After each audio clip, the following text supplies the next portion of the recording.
Hello ladies, this is the adult video for Comparison Girl. I currently have two different Bible studies going, one for Comparison Girl adults and one Comparison Girl for teens. So if you're looking for the teen one, shoot back over to the list of videos and look for the one that says teen. All right, well, for today we're going to go through the introduction and then we're going to go through the questions for the introduction. I am going to read through it. I don't know how many of you have the book. If you could please just in the chat say I have the book or I don't have the book. That would be wonderful. Thank you. All right, introductions. The makings of a comparison girl. I've heard that your earliest memory says something about what's important to you. Mine took place at church when I was about 4 years old. We were in the balcony area, and I had been allowed to sit all by myself, one row ahead of my parents and off to the side. I remember feeling oh so grown up, and I held my hymn book high and sang along proudly. But then came an interruption. I was startled by a lady behind me who leaned down to help turn my hymn book, which she apparently thought was upside down, right side up. As she placed it back in my hands, I scowled.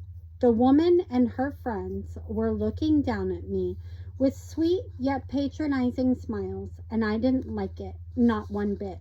I whipped myself forward with my head held high and flipped my hymn book back the other way. This is how I liked it, holding my hymn book. Thank you very much. So there. From my earliest years, I have loathed those moments when my shortcomings become painfully obvious. I despise being exposed or looked down upon. I prefer for the whole world to see me as a vision of sparkling perfection, as someone who has absolutely no flaws at all, even when my deficiency is to be expected, like not being able to read at age 4. My heart is bent on perfectionism, independence, and pride. As you can imagine, this tendency has not led to great freedom and joy. Instead, it's led to a great fear of what people think and what they might say, a great drive to prove myself and measure up, and a great dread of being found lacking. These fears, drives, and dreads are the makings of a comparison girl. Carla was one of my dearest friends in college. She and I had so much fun together, laughing wherever we went. But there was one category in which I felt vastly inferior to Darla: dating. Darla had one boyfriend after another. If she tossed one guy back out to the sea, not a week would go by before she was reeling in some new catch. I, on the other hand, had far less dating experience. Once in a while, I was asked on a date, and occasionally a short-lived relationship would blossom. But where Darla's dating calendar only had a few open spots, mine only had a few filled. We never discussed this. I never said to Darla, "Why do more guys like you than me?" But I wondered, was she prettier than me? Was she more fun to talk to? Was her personality more magnetic? I didn't let these nagging questions wiggle their way to the surface much. I loved my friend, and I didn't want to be jealous of her, so I kept my comparing private. I certainly wouldn't have chosen for my dating inadequacies, especially in comparison to Darla, to be put on public display. But that's exactly what happened. If you want to pour the rest of it in your cup, you can. Darla and I were with a group of students at someone's apartment one day when somebody decided it would be fun to play a "How well do you know your date" game. To play, several of the boyfriends in the group went into the kitchen to write down answers to a list of questions while their girlfriends stayed back in the living room. When the guys came out, if the girls' answers to the same questions matched what their boyfriends had said, they would earn points. There weren't enough couples, so Darla and I agreed to play as roommates. She went into the kitchen and I stayed behind, grinning when little Darla filled out the broad-shouldered boyfriends, each of them carrying a stack of answers on note cards. I only remember one question from the game, the one that made my heart sink. The question was, how often do you go out on dates? Here were my options: at least once a week, once every other week, once a month, or less than once a month. How often did I go out on dates? Hardly ever. D was the obvious answer, but I wasn't about to disclose that, not in a room full of guys I'd like to date. I cringed at being known as the girl who never gets asked out. I only had a few seconds to prepare my answer and to rationalize that went zipping around in my brain went something like this. Okay, in the past, I've dated 1, 2, 3 guys, I think, and each time I had about maybe 4 or 5 dates. That's 15 dates, we'll round up to 15. So if you divide 15 by 12, that's more than 1 per month on average. So it's safe to say I go out on dates more than once a month. B, I answered confidently, every other week. Darla immediately looked puzzled. It was her turn to flip over the piece of paper in her hands and reveal her answer. But she didn't. She just stood there in that row of boyfriends, looking at me with a questioning gaze. Suddenly, my heart filled with dread, thinking only of the impression I would make on the others. I hadn't factored in the fact that Darla was not privy to my secret game of multiplication rationalization. With a soft tone you might use to gently correct a lying child, she said, Shan. It was clear that our answers did not match. It was also clear that I was about to be pegged as the girl who never gets asked out but pretends she does. I was mortified. The others waited in silence, looking back and forth between Darla and me as our eyes remained locked. I could tell by her pleading expression that she wanted me to change my answer, but that would be even more mortifying, to publicly label myself the girl who never gets asked out but pretends, then confesses, was just too embarrassing. I couldn't do it. After delaying as long as I could, Darla raised her truth-revealing card, D, less than once a month. It was a sickening moment for me. An entire group of my peers had witnessed my obvious attempt at inflating my dating history, then watched it shrivel back down to its actual size. For many, many years, I never spoke of that event, not even with Darla. It wasn't until I was recounting college stories for my daughter that I was able to finally share and laugh about my dating life experience. My daughter giggled, wide-eyed, and said, "Oh, Mom, that's so awful." I agree, it was. Despised inadequacy. Has there ever been some truth about yourself that you tried to keep hidden?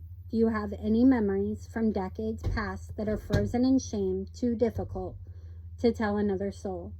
Have you ever stretched the truth like a rubber band to make yourself look better, only to have it snap back in your face? There is something in us that despises our own inadequacies. We loathe being thought of as less than. We long to be accepted and admired, not overlooked or excluded. We want to measure up, and so we fall into the habit of glancing sideways to measure ourselves against others. Have you seen those laser tape measures that flash a little red beam, then give instantaneously measurements? When I was a teen and young adult, my mind was like a laser tape measure that never shut off. Wherever I went, I was taking measurements and wondering how I compared. I was consumed with thoughts like, what does he think of me? How do I look right now? Am I as pretty as she is? Did that sound dumb?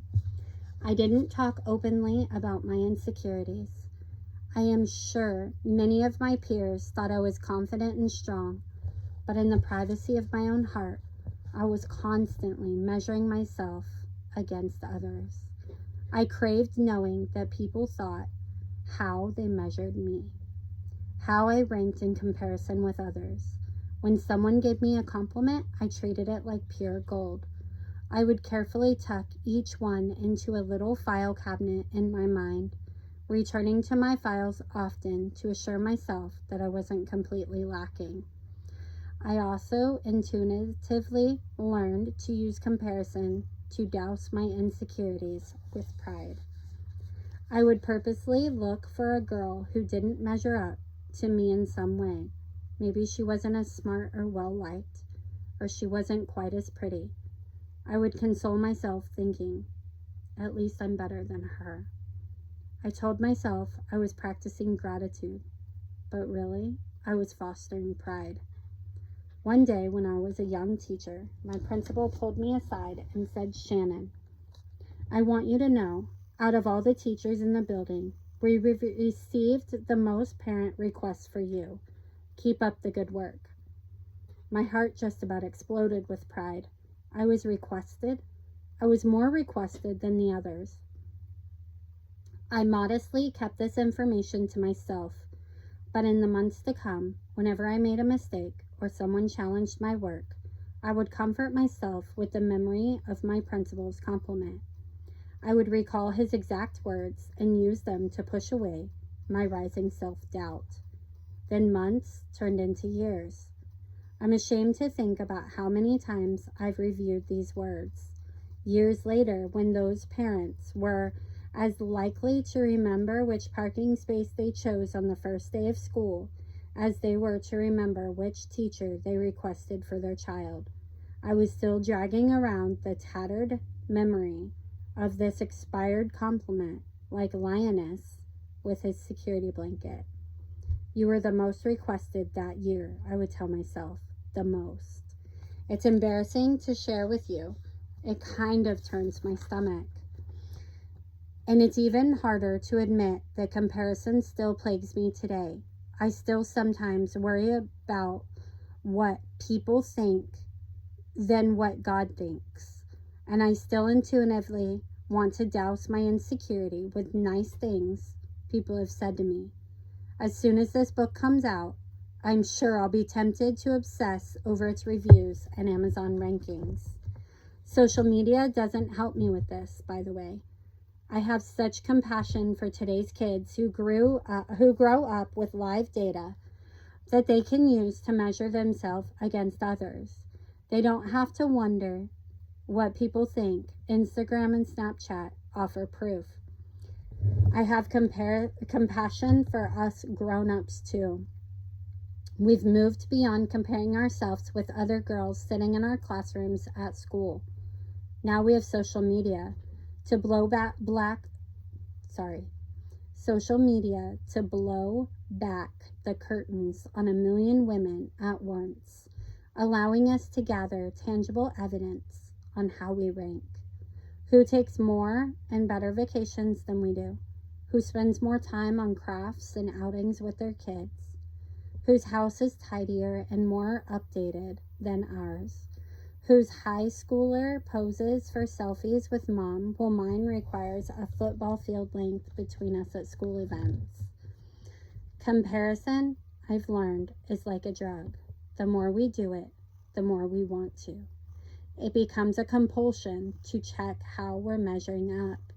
With our phones always at hand, it's nearly impossible for us to make it through even one afternoon with checking on our tallied clicks, likes, and comments. Comparison isn't something we keep compartmentalized either. It seeps into every part of our lives and follows us into every stage. We compare from the time we're young moms until the time we're grandmas, and from the time we're new employees until we're retirees, from the time we're new brides until we're 50th anniversary celebrations. We simply can't stop doing this thing that robs us of our joy, drains our sense of significance, and holds us back. We can't stop playing the comparison game. But is it a game? It's ironically that we call comparison a game, because I'm pretty sure Satan thinks of comparison as a war strategy that he uses against us. Here's what makes me say that. Comparison has two outcomes. Sometimes we compare and consider ourselves superior, which leads to pride, self-focused, obsessive goal setting, perfectionism, judgmental criticism, inflated arrogance, and obsession with performance. Other times we compare and consider ourselves inferior, which leads to humiliation, self-consciousness, obsessive fears, resignation, insecurity, worthlessness, shame, self-loathing, jealousy.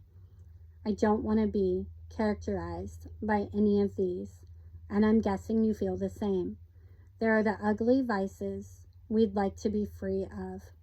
They hold us captive, often for decades, which is exactly what Satan wants. Measure up comparison isn't a game, it's an attack. And if we're ever going to escape, we've got to recognize our misconceptions and the enemy prompting us to believe them. The next time you hear a voice saying, "Look at that woman, she's so much thinner than you," please note that this is never Jesus speaking, always your enemy. And when you hear a voice saying, "Look at her, she obviously doesn't know what's in style," remember that this is never Jesus speaking, always the enemy. King Jesus. Perhaps you've heard the famous quote attributed to President Theodore Roosevelt, "Comparison is the thief of joy." And if you are like me, you expect scripture to back that up. But it doesn't. In fact, I often hear Jesus inviting us to compare. Do you find that hard to believe? When Jesus came walking in sandals on dusty roads and sharing our meals, stories, and pain, he encountered comparison girls who were plagued with just as much jealousy, arrogance, condensation, and shame as we are. Yet Jesus didn't teach them to renounce all comparison. Instead, many of his lessons included comparisons to make his point. Think of the stories Jesus told of the Good Samaritan, the Pharisee and the tax collector, and the wise and the foolish builders. Jesus also compared people in real life, like when a widow donated 2 practically worthless copper coins, and Jesus said she gave more than the others. Or when Martha was complaining that her sister wasn't helping in the kitchen, and Jesus said Mary had chosen what was better. Jesus used comparison words and comparison stories all the time, teaching a new upside-down way of seeing things. In the world, there is a particular way that things stack up.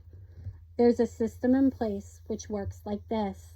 If you want to be somebody in the eyes of the world, you have to outdo everybody else. If you want to be honored, you have to get ahead. If you want to be important, you have to prove that you have more and are more. In short, you have to measure up.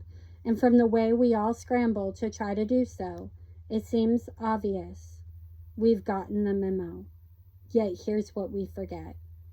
This measure up world and its ruler Satan are the 2 greatest enemies of God. It is out of hostility towards God that these enemies entice me to live by the world's rules and play its games. And then there's one more enemy, me. Because as the world and the devil call out, "Come play the comparison game," here's my reality. I want to play.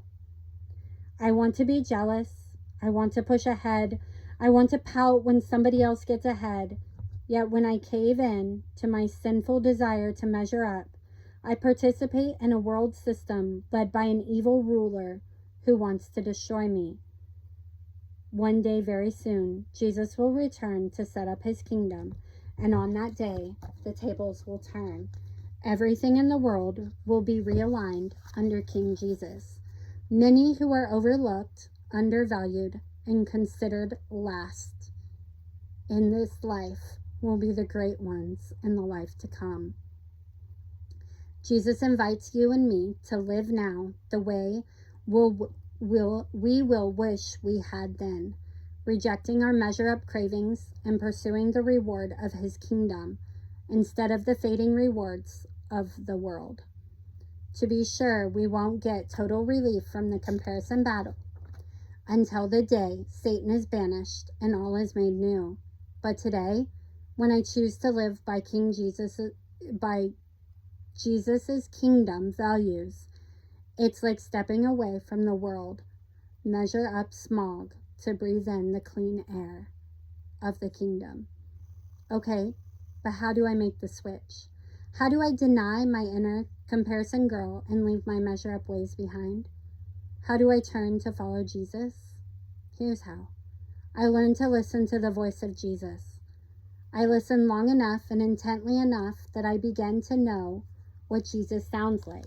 So much so that when I hear some message like, "You're worthless," or start to think, "You're better than her," I know enough to say, that's not something Jesus would say. The more I listen to Jesus, the more I think about what I'm thinking. Rather than blindly entertaining sinful, me-focused ideas, I start to recognize the enemy's hiss in my own thoughts. Jesus said that his sheep follow him, for they know his voice, John 10:4. And thankfully, his voice is recorded on all the pages of the Bible. As we lean in to listen, we'll repeatedly hear Jesus talking about his kingdom. He was always using pitchy, upside-down statements to describe how his kingdom stands in contrast to the world. I think he wanted these statements to stick in people's mind and help reshape the way they look at themselves, others, and the world. I think he wants the same for comparison girls today. That's why I arranged this study around what I call the red letter comparisons of Jesus. I first encountered the red letter comparisons of Jesus back when I spent my days wiping little noses and bottoms and folding miniature pairs of jeans and comparing myself with women whose daily agendas seemed far more important and worthy, and my validation craving frustration. I remember paging through my Bible, looking for red letter verses which I knew marked the very words of Jesus. I longed to hear directly from my Lord and gain his perspective on my life rather than being taunted by the less than messages of my enemy. This exercise did not disappoint. As I sat in my toy-strewn living room, wearing no makeup and a spit-up stained sweatshirt, the red letter comparison of Jesus came alive. Here's what I heard Jesus saying. The greatest among us is she who serves. She who exalts herself will be humbled, and she who humbles herself will be exalted. She who is first will be last. She who is last will be first. I was intrigued. It settled my heart to know that greatness wasn't tied to a paycheck or title. If it was true, I could become one of the kingdom greats simply by stooping down to serve. My living room provided ample opportunity. I pulled out a notebook and began listing out Jesus's upside-down teachings. As I studied, I noticed that Jesus wasn't just dropping in his red letter comparisons randomly. He was purposefully weaving them into stories and conversations with people who, like me, were comparing. Jesus was responding in real time to real people who were comparing their sin with others' sin, comparing their wealth and possessions, their appearances, their work for God, and their status. As I listened in on those interactions between Jesus and comparison-prone people from past centuries, it was like finding myself in the Bible. I saw myself in the disciples who craved recognition. I saw myself in the Pharisees wearing flashy clothes to be seen. I saw myself in the tax collector who felt ashamed because of his sin. I saw myself in the man who didn't want to give away his money and become average. In each instance, there was much more for me to learn from Jesus about his upside-down kingdom. Although my kids have outgrown those miniature jeans I used to fold, the teachings of Jesus have continued to steady me. Today, my living room is tidy, and titles and paychecks are the norm, but I'm still prone to measuring up. More than ever, I need to guard myself from my invasive enemy by listening to the voice of my shepherd. Returning regularly to the red letter comparison of Jesus is like having that hymn book in my 4-year-old hands put right. I can't say that it's a comfortable or easy exercise. It's often quite humbling, but reorienting myself to Jesus's perspective is what settles my heart and restores my confidence and joy. If you struggle with measure up comparisons, as I do, I invite you to join me for a 6-week study of Jesus's red letter comparisons and the stories and conversations they are tucked into. I suggest keeping a red pen handy so you can mark your Bible and your book when you come across the red letter comparisons of Jesus. You'll be surprised at how many times they appear, and you'll be amazed at the way these statements with red ink intensity can realign your thinking and help you see yourself and others from a kingdom perspective. As we study together, you'll notice one key theme. The measure up comparison that traps me is entirely me focused. When I enter a room of people, I might be glancing around at others, but my focus always boomerangs back to me. I project and posture. I shrink and avoid. No matter what direction I turn, I'm thinking about me and obsessing over how I measure up, which is utterly exhausting. But if I enter a room full of people with the me-free mindset of Jesus, I'm able to simply focus on the other people in the room. Of course, I'll still notice the ways I'm different, but my differences don't add to or detract from my value. They offer me unique ways to serve. Lifting up God and others with what I have and who I am gives me a place to belong, which isn't exhausting, it's exhilarating. This me-free living is what guards me against me-first comparison. When I put someone else ahead of me, I naturally stop trying to get ahead of her. And when I lift her up, I simultaneously stop looking down on her. And when I bend down to serve her, I forget to measure myself against her. Me free looks at someone else and says, what do I uniquely have to offer this person? Or in what ways has God gifted her to help me grow? When I celebrate my own differentness and refuse to be threatened by the differentness I see in somebody else, it turns the tables on my entire life. When I'm not tethered to measure up fear or get ahead pride, I can embrace relationships, share my gifts, and enjoy God in ways that were never possible. I can live me free, which means living free from self-doubt, jealousy and envy, the sting of not measuring up, self-centeredness and self-focused, free from living, striving to outdo others and get ahead, to be unique, individually God designed to be me, free to encourage and cheer others on and pour myself out and serve with joy. Of course, all this is exactly what Satan doesn't want.